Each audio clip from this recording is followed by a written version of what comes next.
तो बच्चों last lecture में मैंने बताया था आपको, लास्ट वीडियो में मैंने बताया था कि मैग्नेटिक फील्ड प्रोड्यूस होता है जब कोई करंट कैरिंग वायर होता है।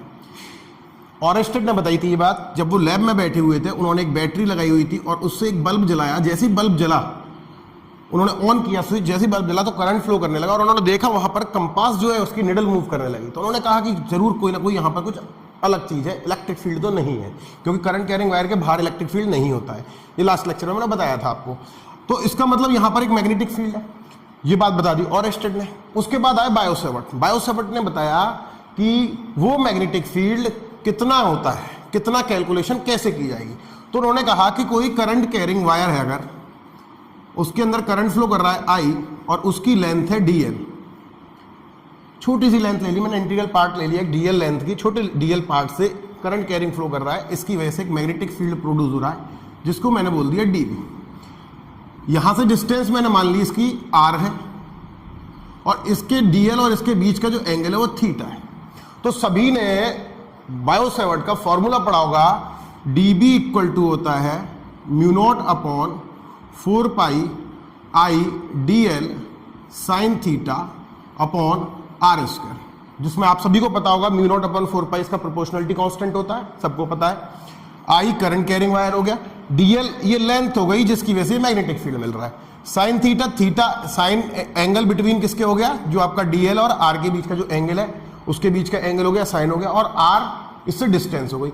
यानी कि मैं देखूं तो मैग्नेटिक फील्ड डायरेक्टली प्रोपोर्शनल किसके, करंट के है, डायरेक्टली प्रोपोर्शनल है DL के है, और एंगल के साइन के डायरेक्टली प्रोपोर्शनल है, और इनवर्सली प्रोपोर्शनल हो जाता है उसकी जो डिस्टेंस है R स्क्वायर के।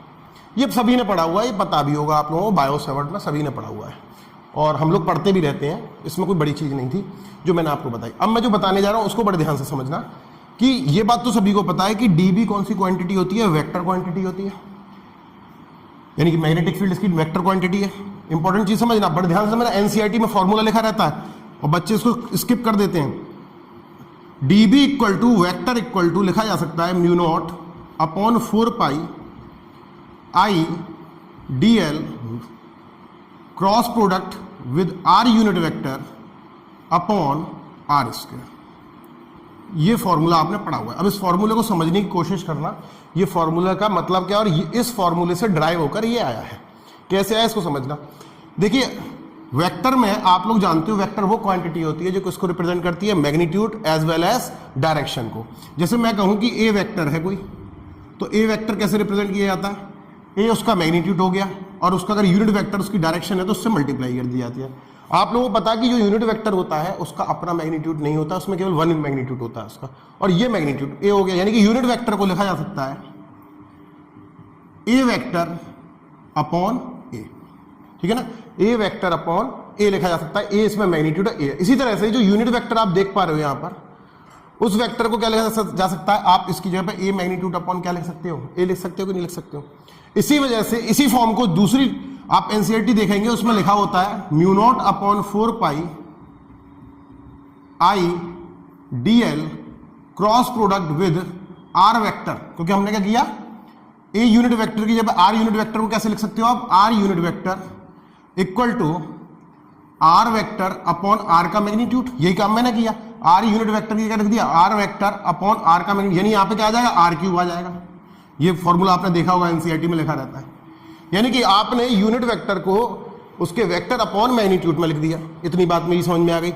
तो सर ये साइन थीटा कहां से आया, इस साइन थीटा को भी समझने की कोशिश करते हैं कि मुझे पता है कि A वेक्टर किसी भी वेक्टर के साथ क्रॉस प्रोडक्ट जब किया जाता है तो क्या मिलता है मुझे, AB साइन थीटा मिलता है। अच्छा, जो रिजल्टेंट होता है A क्रॉस B का, वो जो भी रिजल्टेंट होगा वो भी क्या होता है, आपका वेक्टर क्वांटिटी होती है। क्रॉस प्रोडक्ट हमेशा क्या देता है, वेक्टर क्वांटिटी देता है, यानी कि ये डायरेक्शन साथ में देगा।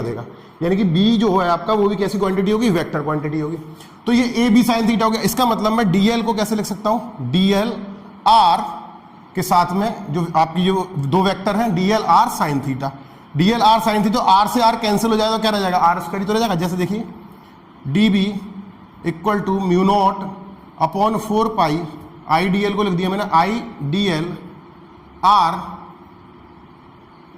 ये क्योंकि मैग्नीट्यूड है, ध्यान रखना ये मैग्नीट्यूड है, I DL R, ये दोनों वेक्टर के मैग्नीट्यूड आ गए, sine theta upon R cube.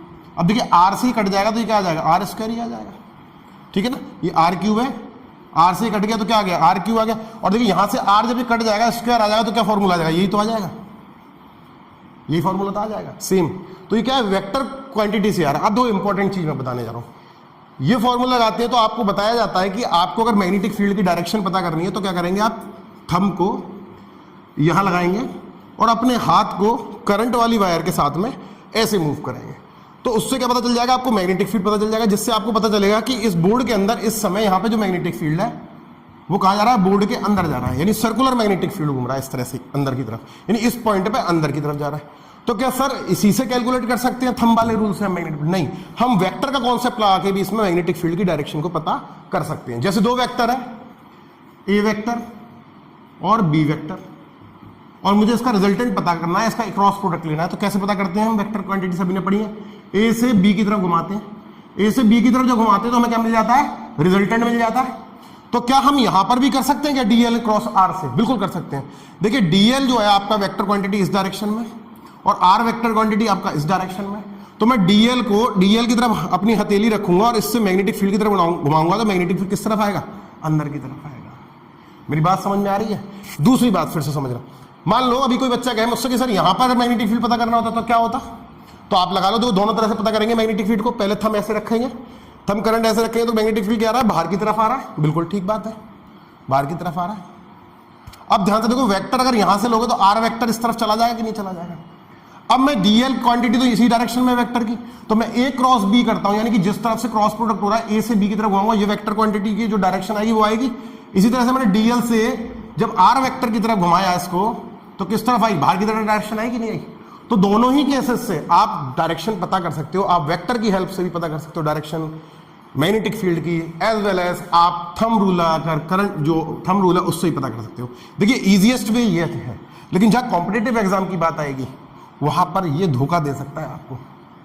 ये इंपॉर्टेंट है, क्योंकि ये नहीं पता होगा आपको, ये फॉर्म नहीं पता होंगी तो आप कॉम्पिटिटिव एग्जाम में वो आपको घुमा सकता है, एंगल ना देके आपको यूनिट वेक्टर में दे सकता है, आपको कोई वेक्टर क्वांटिटी दे सकता है, और आप फिर वहां पर जो है इस फॉर्मूले से थोड़े से परेशान हो जाएंगे, इससे कैलकुलेट करना बहुत डिफिकल्ट होगा। इसलिए आपको ये सारे कॉन्सेप्ट आपको पता होने चाहिए। आशा करता हूं मेरी जो जानकारी इंफॉर्मेटिव रही होगी, आपको कुछ ना कुछ इससे बेनिफिट होगा, और जो कॉम्पिटिटिव की एग्जाम की तैयारी कर रहे हैं वो जरूर इस कॉन्सेप्ट को समझना बहुत